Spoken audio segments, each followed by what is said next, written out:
أنت بدر أنت نور فوق نور أنت إكسير وغالي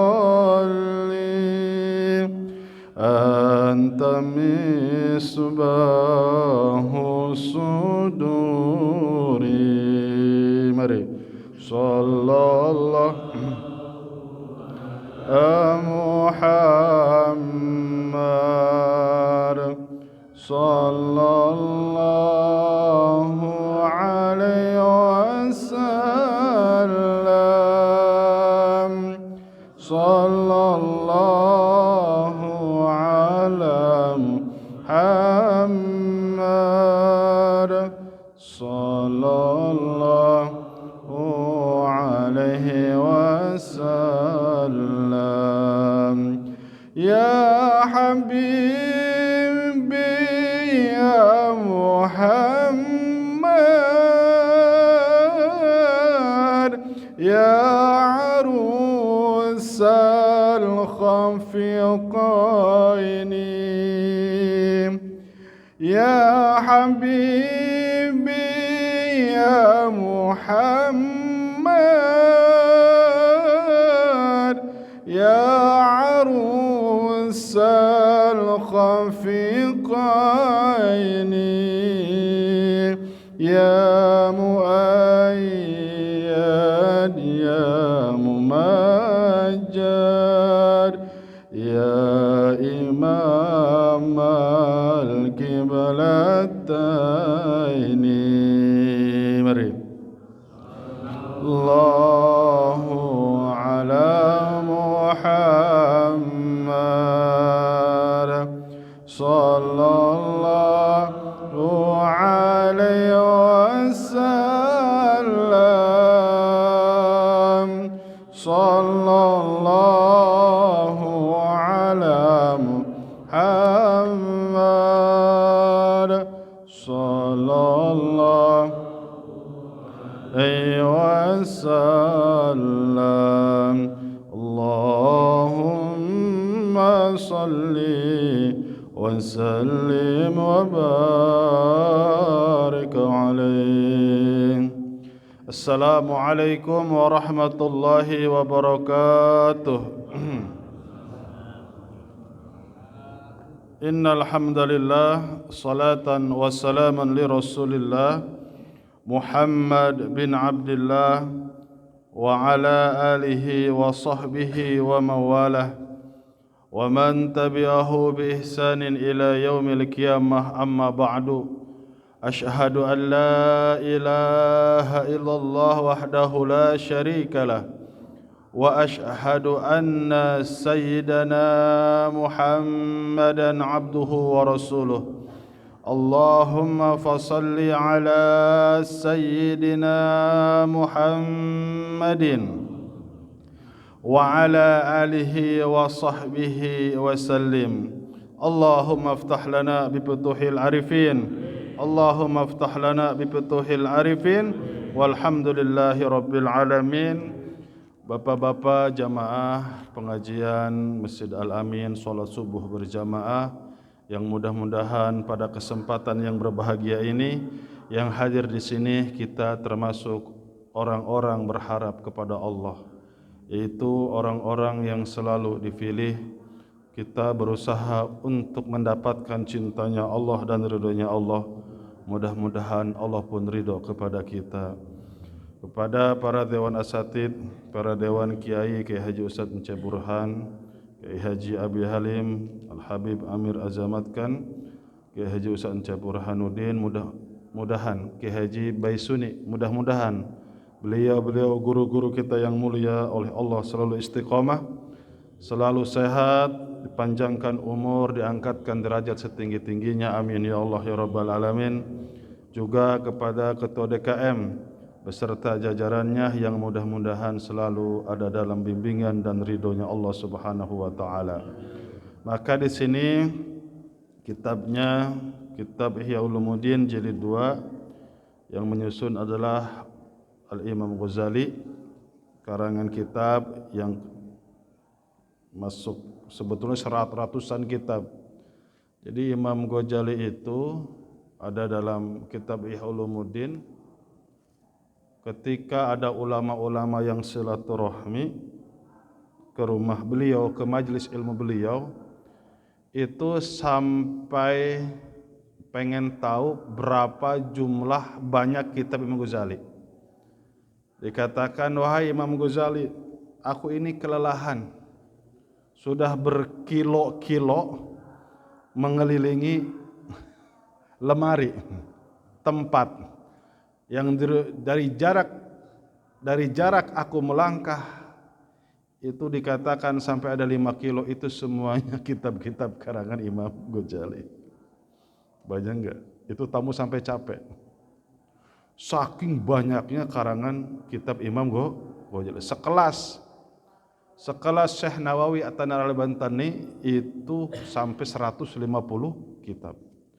Jadi 5 kilo dia berjalan, itu kanan kiri kitab semua.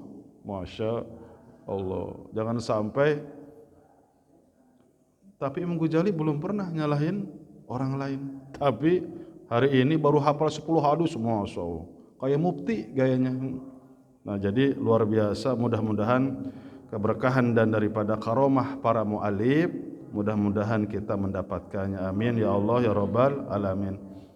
Maka di sini insyaallah kita akan membaca tentang walil ijabati khamsatu adabin, memenuhi panggilan undangan. Nah, adab-adabnya ada di sini.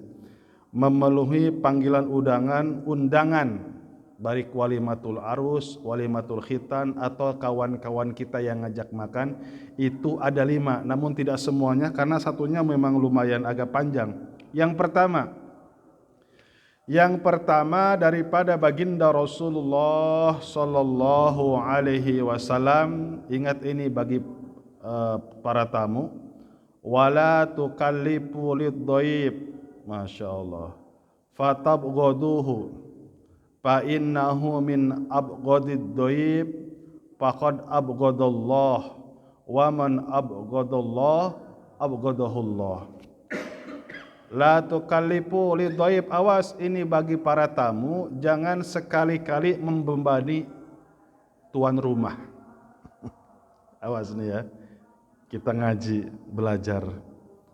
Datang ke tamu, kata pribumi, mau mesen apa, mau enteh, itu kan bahasa aja. Mau teh manis, itu si tamu bikin beban. Oh ya udah, teh manis, teh pahit, teh mawar, teh apa? Kopi, nasi goreng, dipesan semua. Awas, itu tidak diperbolehkan oleh baginda Rasulullah sallallahu alaihi wasallam membebani tuan rumah. Fa innahu min abghadid dhaif, itu termasuk tamu yang paling dibenci, dalam artian bukan dilaknat, paling yang tidak diperkenankan oleh Allah. Faqad abghadallah wa man abghadallah abghadahullah. Awas, jangan sekali-kali kita bertamu itu mengundang kebencian daripada Allah Subhanahu wa taala. Benci di sini bukan dalam kategori benci kepada orang Yahudi dan Nasrani. Allah tidak menyukai. Seperti apa? Abghadu halal at-tolak, halal, tapi Allah tidak menyukai masalah perceraian. Begitupun seorang tamu, ketika kita datang ke rumah, apa yang dikasih? Udah apa aja, padahal pengennya ngopi, disuguhin enteh, alhamdulillah, ya terima kasih, ini luar biasa. Nah, seperti itu hak-hak seorang tamu kepada tuan rumah. Yang selanjutnya, hadis kita bacakan daripada baginda Rasulullah sallallahu alaihi wasallam. Padilahnya dulu, fil kafarati wad darajah, yang akan menghapuskan dosa-dosa kecil kita, bahkan dosa-dosa besar, wad darajah, dan yang akan mengangkat derajat kita fi dunya wal akhirah. Apa? Yang kecepatannya ini sangat cepat sekali supaya dosa kita diampuni oleh Allah dan Allah angkatkan derajat. Apa? it'amut ta'am, ngasih makanan kepada orang yang lapar, ke tetangga, ke saudara. Terus makanan apa yang paling terbaik? Wa yut'imut ta'ama ala hubbihi miskinan wa yatimau wa asira. Kasih makanan, jangan makanan sisa. Ketika kita makan daging, maka wa yut'imut ta'ama ala hubbihi miskinan wa yatima wa asira. Orang miskin, anak yatim, orang yang kelaparan, sama makanannya, jangan dikasih makan sisa. Insyaallah Nabi Ibrahim alaihissalam itu bi'ijlin hanid, setiap menyuguhi tamu pasti itu disuguhi makanan terbaik. Apa makanan terbaik? Anak sapi. Sapi yang masih muda. Subhanallah. Terus apalagi agar kecepatan Allah mengangkat derajat kita, wassalatu billail, salat pada waktu tengah malam, wa niyamuhu bin nasi wa niyamuhu, sedangkan seluruh manusia itu dalam keadaan tidur, wa huwa asra'u lil ijabah, ketika kita bangun malam salat tahajud, salat hajat. Terus salat apa lagi? Zikir, baca Quran, di situ wasra'u lil ijabah, kecepatan doa. Pokoknya 3, ngasih makan, salat tengah malam, 2 ya, ngasih makan, salat tengah malam, insyaallah segala keinginan kita dikabul oleh Allah Subhanahu wa taala. Itu nasihat buat saya, buat kita semua. Yang selanjutnya, setelah itu adab-adabnya, alla yamizal gina bil ijabah anil fakir. Awas, ini terutama bagi para asatid, nasihat buat saya. Bagi para orang yang biasa ngajar, jangan membedakan ketika yang kaya mengundang, orang fakir mengundang. Awas, ini terutama masalah panggilan. Tanggal 1 yang manggil ceramah orang gak punya. Saking pengen yang ngadain acara, dia jual kambing 2 buat ngasih kiai. Itu luar biasa gak?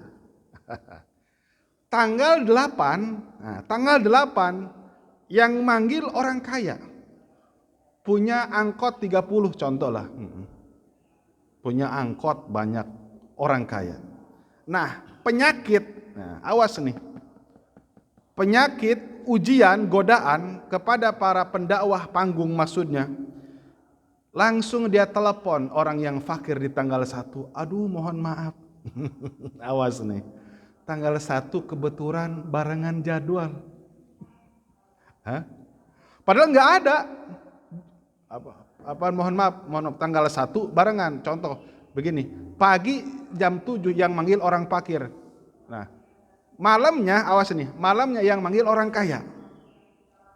Tanggal 2-nya telepon sama orang fakir nih ceritanya. Mohon maaf, saya nggak bisa datang. Kebetulan udah yang duluan ini. Bohong. Itu banyak terjadi. Astagfirullah. Dioper ke yang lain. Itu nggak boleh. Tapi pernah ada yang nyesal, bapak-bapak yang dimuliakan oleh Allah Subhanahu wa taala, ketika saya lihat yang curhat gitu, adalah fenomena kawan-kawan. Dia milih orang kaya. Dasar mungkin hatinya bukan karena Allah, ternyata dioper ke saya. Wan, memang saya ceramah, rumahnya gubuk bapak-bapak. Tapi apa yang terjadi? Jauh, itu mohon maaf ya, amplopnya jauh lebih besar ke dia. Ente dapat berapa? Saya dapat 2,5 juta. Ente, orang mending 700. Allah yang gerakin semua. Saya sampai nangis. Makasih. Maksudnya apa? Itu teguran daripada Allah Subhanahu wa ta'ala. Rumah yang gubuk ngasih 2,5 juta. Dia yang angkotnya 15 lebih ngasih 700 coba. Awas. Nah, itu hakikatnya teguran daripada Allah Subhanahu wa ta'ala. Salah satu contoh konkret kecilnya. Maksudnya intinya daripada apa? Kita ketika ada yang ngundang karena Allah. Yang kaya ngundang, ketika ada orang fakir itu kita datang, orang kaya ngundang datang, sebagaimana baginda Rasulullah sallallahu alaihi wasallam, wa ya'udul marid, baginda Rasul suka nengok orang yang sakit, wa yamsi alal armilah, baginda Rasul suka berjalan dengan janda-janda tua yang fakir dan miskin, wa baginda Rasul suka menyuapi nenek-nenek Yahudi yang fakir, sebelum disuapi dimamah dulu baru dimasukin. Nah, coba Baginda Rasul itu selalu berbareng orang fakir, makan bareng dengan para abid. Makanya di sini ada kisah. Kisah siapa? Kisah daripada Wamarul Hasan ibnu Ali radhiyallahu anhuma. Siapa Sayyidina Hasan? Sayyidina Hasan adalah putra Sayyidina Ali. Sayyidina Ali punya istri adalah Siti Fatimah. Siti Fatimah hasil pernikahan dengan baginda Rasulullah sallallahu alaihi wasallam dengan Siti Khadijah. Siti Fatimah putri daripada baginda Rasul. Sayyidina Hasan itu wafatnya diracun. Diracun. Sedangkan Sayyidina Husain wafatnya dipenggal. Masya Allah. Jadi lagi umur 2 tahun udah dipegang-pegang aja bibirnya. Kalau Sayyidina Hasan, nanti yang akan membunuh cucuku lewat mulutmu wahai cucuku. Kalau Sayyidina Husain yang sering dipegang oleh baginda Rasul leher. Nanti ada daripada keturunan Muawiyah, ini datang Muawiyah yang akan memenggal leher cucuku. Itu yang namanya Muawiyah itu enggak mau nikah. Tapi kata baginda Rasul, kau akan nikah. Akhirnya dia nikah sama nenek-nenek umurnya sudah 70 tahun. Karena tujuan supaya enggak punya anak. Punya anak. Nah itu turunannya yang memenggal Sayyidina Husain. Sayyidina Muawiyah itu lurus hidup pada zaman baginda Rasulullah SAW. Tapi turunannya itu yang dilaknat. Salah satunya adalah siapa? Yazid yang membunuh. Bukan Yazid almarhum ya. Yazid yang membunuh siapa? Sayyidina Husain. Nah kita lanjut. Ketika Sayyidina Hasan bin Ali datang melewati marok ngelewat, terus ada orang miskin jejajar kayak kita mah orang-orang pengemis atau orang nggak punya rumah dipanggil itu Sayyidina Hasan biqaumin alladina yas'aluna nasa ala tariq, orang yang suka minta-minta, orang fakir, orang miskin dipanggil, wahai ibna binti Rasulillah, panggilannya seperti itu, ya ibna binti Rasulillah sallallahu alaihi wasallam, halumma ilal goda. Kalau bahasa kita mah tuh di Bojong Baru yang suka di pinggir, yuk makan bareng. Sayyidina Hasan kan subhanallah khalifah, yang walaupun hanya beberapa bulan saja, keturunan Rasul, orang mulia fi dunya wal akhirah, itu suruh makan di pinggir jalan. Apa yang terjadi ketika kata orang-orang fakir miskin, turun sini ikut makan? Apa kata Sayyidina Hasan? Naam, baik. Innallaha la yuhibbul mustakbirin. Langsung, baik. Sesungguhnya Allah tidak menyukai orang-orang yang takabur. Subhanallah. Jadi kalau ada yang minta-minta itu kalau bisa kaca mobil turunnya jangan terlalu kecil, agak lebaran, ke bawah. Sayyidina Hasan turun dari kudanya. Terus fanazala wa qada ma'hum 'alal ardi wa akala summa salim 'alaiha. Turun. Setelah turun duduk bareng-bareng, disalami semuanya itu oleh Sayyidina Hasan. Setelah itu makan bareng. Setelah makan bareng berhenti 4 suap. Apa kata Sayyidina Hasan? Qad ajabtukum fa'ajibuni. Aku telah memenuhi panggilan kalian dan kalian pun harus mengikuti apa yang aku sampaikan. Jadi dakwah akhirnya baik, fawa'adahum waqtan ma'luman fahadaruhu faqaddima ilaihim. Dakwah, jangan tinggalkan sholat. Ketika datang Ramadan, kerjakan puasa Ramadan. Tidak boleh ada pertentangan, tidak boleh ada permusuhan, berbuat baik kepada ibu dan bapak, kepada tetangga. Nah itu nasihat. Kalau hidup mau pengen dirubah oleh Allah, jangan tinggalkan sholat. Setelah itu, wa akhra ta'am wa jalasa ya'kulu ma'hum. Makan sebentar, ngasih tausiah, yuk kita makan lagi. Dan Sayyidina Hasan itu yang menanggung makanannya orang-orang fakir miskin. Makanya ada bapak-bapak ketika ada yang berdoa, ya Allah, semoga engkau berikan keberkahan dalam rezeki. Sayyidina Hasan lewat, ada orang fakir banget, Sayyidina Hasan lewat.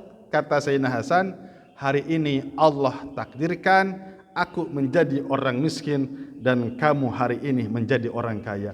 Punya uang 10.000 dinar. Punya uang bukan 10.000 dirham ya, dikasih uang 10.000 dirham, udah MM-an itu kalau dikalkulasikan. Diberikan semuanya. Jadi doanya, ya Allah berikan aku kekayaan. Jika engkau berikan aku kekayaan, aku akan bersedekah dan aku akan lebih bertambah ibadah kepadamu. Sayyidina Hasan lewat. Kata Sayyidina Hasan, wahai fulan, hari ini Allah takdirkan aku menjadi orang miskin dan kamu menjadi orang kaya. Diberikan semuanya. Nah itu Sayyidina Hasan tuh. Dermawannya seperti itu. Dan memang terus terang bapak-bapak yang dimuliakan oleh Allah Subhanahu wa taala, waktu itu diajak ke Parung waktu santrinya baru 50 ke Habib Assegaf ya. Ke Habib Assegaf yang di Parung yang santrinya ribuan, dulu masih 50 diantar. Jadi ternyata subhanallah para habib itu memang dermawan, datang ke sana, orang tua dikasih jam yang gantung itu yang zaman Belanda, dikasih jam, dikasih uang, dikasih apa. Jadi yang saya temui waktu ikut sama orang tua, pada dermawan, kita yang dikasih. Ya. Jadi bagaimana kita husnudzon? Kalau kita husnudzon sama keturunan baginda Rasulullah Sallallahu Alaihi Wasallam, hati kita berusaha bersih, insya Allah Allah akan pertemukan dengan dzurriyyah Rasul yang selalu berbuat baik kepada kita. Saya pernah bareng sama Habib Reza ke daerah Kaduwangun, diantar sampai Citayam, kan jauh itu mau ke Gunung Pancar, dikawal. Coba, jadi kalau kita hati cinta atau mahabbah, nanti Allah akan datangkan, Allah akan pertemukan dengan orang-orang yang cinta kepada kita. Baik, kita lanjut, hadirin yang dimuliakan oleh Allah Subhanahu wa ta'ala. Nah, bagaimana kalau misalkan kita datang ke walimahan? Diundang nih, di walimahan nih. Di sini begini. Kata Sufyan Ats-Tsauri, man da'a ahadan ila ta'amin wa huwa yakrahu al-ijabah. Kira-kira Bapak ada gak? Kalau kita diundang ada malasnya, ada gak? Saya pernah dapat undangan pernikahan Cileunyi Bandung. Males gak itu kira-kira? Temen orang Cileunyi nikahin anaknya. Kira-kira jauh amat. Yakrahu pasti ada malas ya. Aduh macetnya gimana ini, bener gak? Segala rupana. Nah, kata Imam Sufyan Ats-Tsauri, fa'alaihi khati'atun, satu kesalahan. Awas. Kita diundang, terus dikasih nggak mood aja, ya karena jauh, banyak alasannya, masuk akal rasio. Jauh undangan kemana? Ke Afrika, kan jauh banget itu. Gedean ongkosnya daripada amplopnya, surat apa ngasih undangannya. Akhirnya, tapi ini kata sahabat, kita malas tapi dipaksakan, fa'in ajaba da'wa fa'ali khati'atani. Kita malas diundang tapi maksa datang, dua kesalahan. Ayo. Kita malas, punya perasaan malas, enggak datang, satu kesalahan. Tapi kita malas terus datang, dua kesalahan. Mana yang dipilih? Kalau misalkan enggak mood karena alasannya masuk logika, karena jauh, ada di Papua, terus enggak datang, itu satu kesalahan. Kalau kita datang maksakan, itu dua kesalahan. Jadi lebih baik enggak datang. Kan banyak, ya udah saya dari ini aja deh, undangan dari jauh aja. Nah itu kata siapa? Kata Imam Sufyan Ats-Tsauri. Imam Sufyan Ats-Tsauri itu hidup pada zaman tabi'in. Beliau itu sudah berpuluh kali mau digantung, tapi Allah selamatkan. Seorang ulama besar, seorang min auliyaillah. Makanya di dalam ahli sunnah wal jamaah bukan 4 mazhab, ada 5 mazhab. Mazhabnya adalah mazhab Sufyan Ats-Tsauri, karena beliau adalah ulama pada hidup pada zaman tabi'in. Mau digantung, sudah dieksekusi, mau digantung, algoconnya kena halilintar, buar, mati semua, nggak jadi. Mau dihukum pancung, ya karena jolim sultannya itu, Islam tapi jolim. Mau dihukum pancung, datang halilintar, bledak, mati semua algojo, nggak jadi. Jadi sudah berpuluh-puluh kali mau dihukum mati, nggak jadi. Itu siapa? Sufyan Ats-Tsauri. Subhanallah. Baik. Yang selanjutnya, bapak-bapak yang dimuliakan oleh Allah, terus kata baginda Rasul, tahukah kalian makanan yang paling terburuk apa? Sama, makanannya ini halal, tapi makanan yang paling terburuk ini makanan syarru ta'amil walimah. Makanan yang ada di tempat hajatan, Yud'a ilaihal agniya dunal fuqara. Dia hanya mengundang orang-orang kaya, tidak mengundang orang-orang fakir. Contoh konkretnya, ketika ada pihak dari perempuan, besan perempuan didata, ada mamang, ada keponakan, ini yang miskin jangan dianjak katanya. Itu contoh.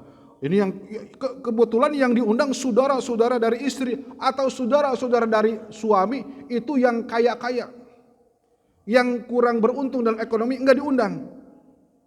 Kira-kira kesinggung apa sakit hati? Kesinggung. Sakit hati lagi musim baperan gitu ya. Sakit hati kita enggak kira-kira? Sakit hati. Saya ini kok keponakannya enggak diundang? Ini ada keponakannya. Oh, ini kaya, ini saya fakir. Apa kata baginda Rasul? Ketika nanti ada pesta sudah berlangsung, itu makanan walaupun halalnya dzatiyah, tidak ada yang haram, transaksinya halal, tapi kata baginda Rasul, syarru ta'am, itu adalah seburuk-buruknya makanan. Makanya alhamdulillah ketika kawan jamaah pasti itu yang diundang semuanya kan ya, ada halangan dari pihak laki-laki atau pihak perempuan. Mudah-mudahan bapak-bapak yang baru saja menyelesaikan pernikahan, yang sudah punya anak, bahkan tidak sedikit yang sudah punya cucu, mudah-mudahan keluarganya menjadi keluarga sakinah, mawadah, warahmah. Amin. Ya Allah ya Rabbal Alamin. Baik, yang selanjutnya, bagaimana kalau misalkan ini siapa? Baginda Rasulullah sallallahu alaihi wasallam sampaikan ketika kita puasa. Nah, baik. Ketika kita puasa, nah di sini ada. Terus ketika kita puasa terus bertamu. Awas, ya. Apa yang harus dilakukan? Alayam tani'a liqonihi shaiman bal yahduru fa in kana yusran akhahu iftaruhu falyubtir wal yahtasib fi iftarihi biniyatihi idkhalus surur. Nah, kita bertamu bapak-bapak. Lagi puasa sunat. Enggak mungkin puasa Ramadan. Baik. Nah, terus disuguhi makanan. Apa yang harus kita lakukan? Maka di sini dikatakan, kata Imam Ghazali, lebih baik fa in kana yusron, kalau misalkan saudara kamu sudah nyuguhin makanan, sudah mempersilahkan, bahkan maksa, wal yahtasib bi iftarihi bi niyat idkhalis surur, maka insyaallah karena Allah kamu bocor di tengah puasa sunnah kamu, tujuannya idkhalus surur ala qalbi akhihi, supaya hatinya gembira. Supaya hatinya gembira. Terus begini Kang, saya ini kan puasa wiridan, tanggung, kan ada gitu. Kalau misalkan saya bocor hari ini, diulang nanti, ada gitu. Puasa wiridan apa, sholat apa, puasa setahun nih, puasa setahun. Terus 6 bulan, terus bocor, diulang lagi, itu ada kayak gitu. Tapi ada yang memang guru terusin aja. Nah itu ada solusinya kata guru. Dibungkus aja, dibungkus. Walaupun tempat hajatan. Saya pernah, itu lagi Yasin ya, taruh sebinimah dulu. Tinggal 2 hari lagi puasa Yasin. Aduh, saya langsung terus terang, sayang daripada diulang dari awal ya, suruh gurunya diulang. Kang maaf, ini saya kayaknya nggak bisa makan di sini gitu bahasanya. Saya nggak bisa makan di sini, bungkus deh. Pada ketawa, oh, baru ini hajatan dibungkus, bungkus pokoknya. Nah udah ngerti seperti itu. Tapi ini, kata kebanyakan guru, kalau misalkan ada yang undang supaya hatinya bahagia, dia dari pagi semalaman dia masak makanan, maka lebih baik kita makan supaya hatinya bahagia. Kalau lagi hajatan gitu, panitia semua tuan rumah lebih senang makanannya dimakan. Betul gak? Seperti itu. Baik. Hadirin yang dimuliakan oleh Allah Subhanahu wa taala. Di sini Imam Ghazali mengatakan di dalam kitab Taurat. Di dalam kitab Taurat. Jadi yang bahasa Suryani itu apa? Yang bahasa Suryani itu ada di 2 kitab, di kitab Taurat dan kitab Zabur, kitab Injil. Jadi kitab Injil itu bahasa Suryani, kalau kitab Taurat itu bahasa Ibrani. Sedangkan bahasa semut ada di dalam surat An-Naml. Bapak-bapak pengen dengar gak omongan semut apa? Ya ayuhan namlu dkhulu masakinakum la yahtimannakum Sulaiman wa junuduh. Yang ngomong siapa? Ratu semut. Bukan semut lagi, ratunya ini mah. Ya ayuhan namlu dkhulu masakinakum la yahtimannakum Sulaiman wa junuduh. Wahai para prajurit-prajurit semut, masuklah ke rumah-rumah kalian, ke lobang-lobang kalian. Jangan sampai engkau terinjak-injak oleh Nabi Sulaiman dan bala tentaranya. Fatabassama Sulaiman. Itu jaraknya ngomong gitu 5 kilo. Ini semut. Nabi Sulaiman jaraknya masih 5 kilo. Kedengeran. Apa? Fatabassama dhahikan. Nabi Sulaiman tersenyum. Itu Nabi Sulaiman sombong enggak? Enggak.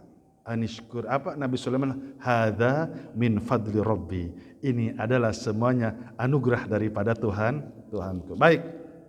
Kembali di dalam kitab Taurat dan kitab-kitab yang lain, yasir mailan addi maridon. Kalau kamu berjalan sampai 1 mil, itu hitung aja. Maka diusahakan engkau cari orang yang sakit.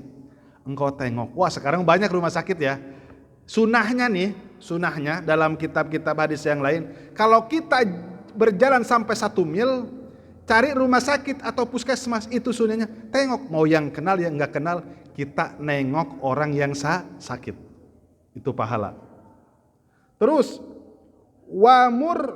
wasir mailaini syi'a janazah.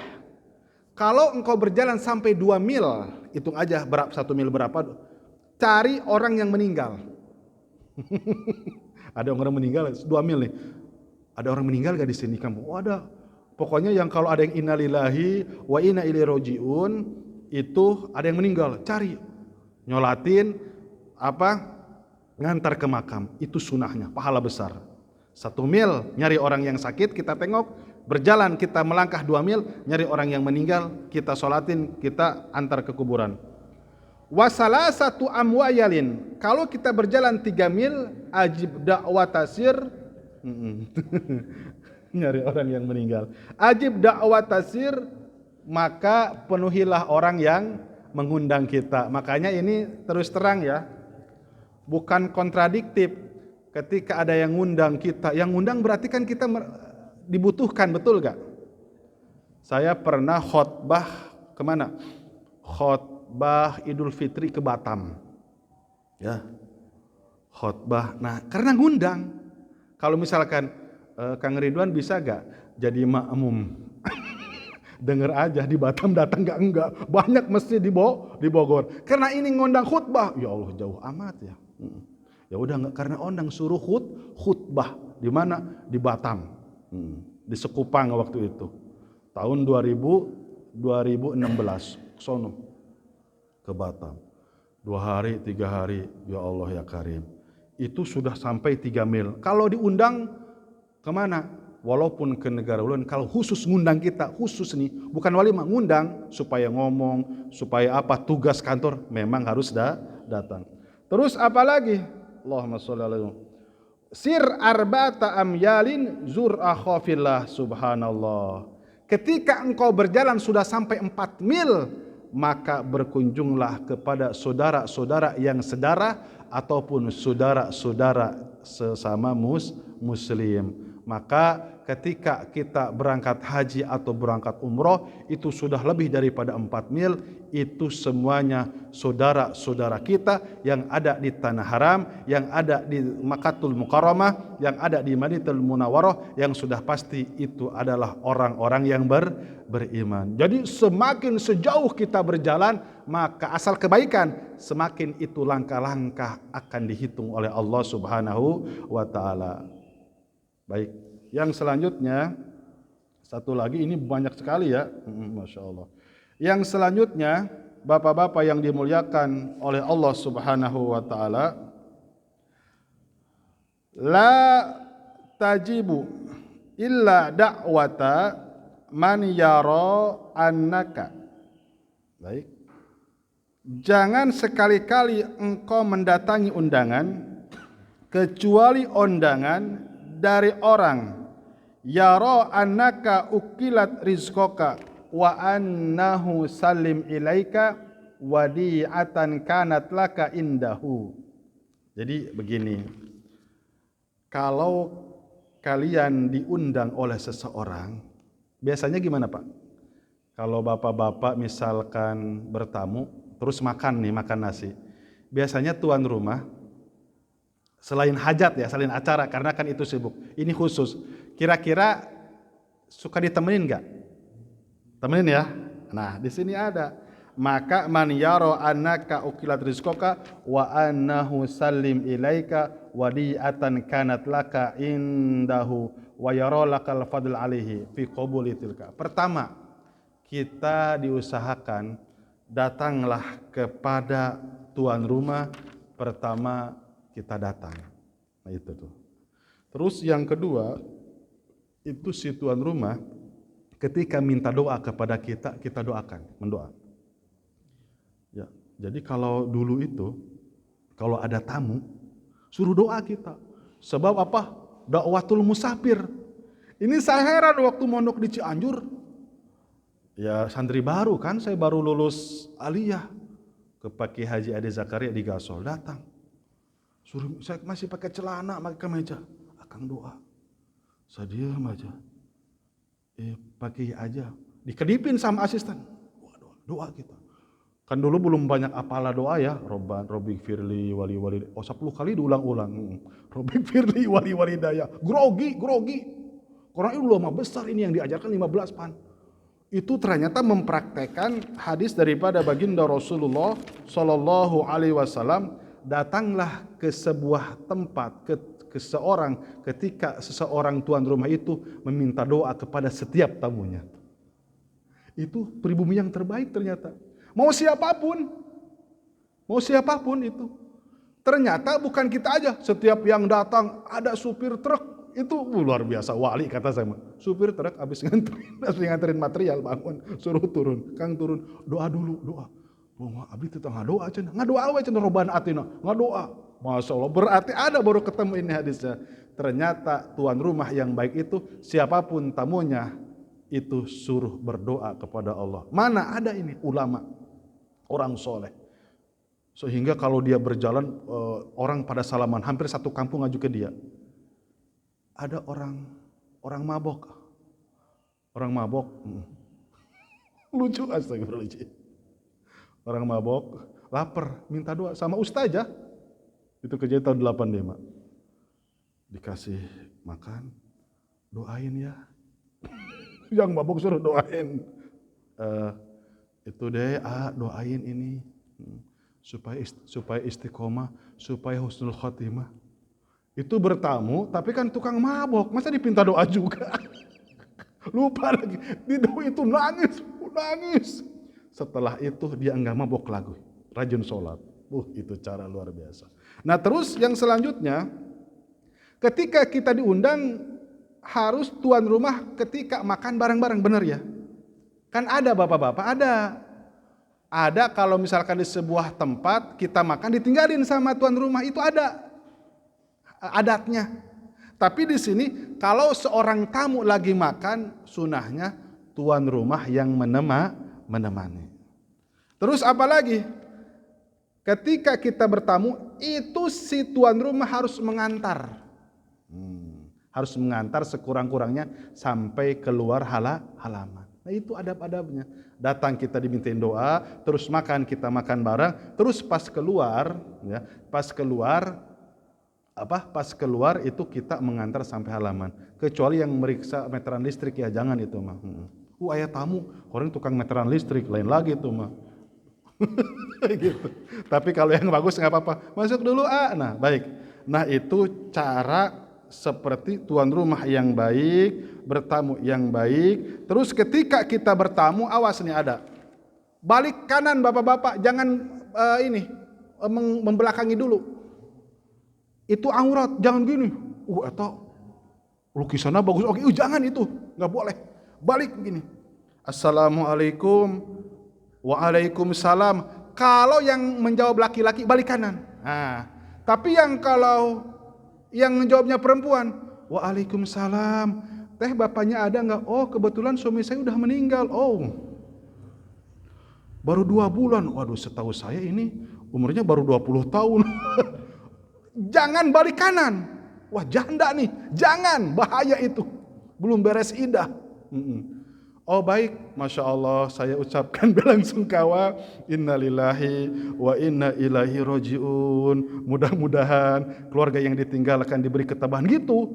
Ya, jangan balik kanan. Mumpung usaha nggak boleh. Nah itu adab-adabnya. Ketika yang suaranya laki-laki atau suara laki-laki, anaknya, maka langsung menghadap ke pintu rumah. Tapi kalau perempuan itu tidak boleh. Tapi sekarang mah susah ya. Nah seperti itu aturan-aturan kehati-hatiannya. Nah itulah yang bisa saya sampaikan. Ini masih banyak tentang masalah adab-adab tentang bertamu. Terus adab-adab tuan rumah dan adab-adab ketika orang bertamu. Intinya tuan rumah yang baik ketika datang tamu dia bahagia. Cuman kita ada doanya bapak-bapak. Ada doa, ya Allah datangkanlah tamu-tamu yang membawa rahmat. Nah gitu. Ada doa, jangan sampai tamu yang membawa ajab. Nah gitu ya. Tiap datang nginjem duit, ternyata mau ajab muridnya. Datang nginjem duit. Itu saja, mudah-mudahan ada manfaatnya. Mohon maaf, mohon maaf atas segala kesalahan kekurangannya. Kita tutup dengan kibarat majelis. Subhanallah wa bihamdihi. Subhanakallahumma bika asyhadu an la ilaha illa anta astaghfiruka wa atubu ilaik. Assalamualaikum warahmatullahi wabarakatuh.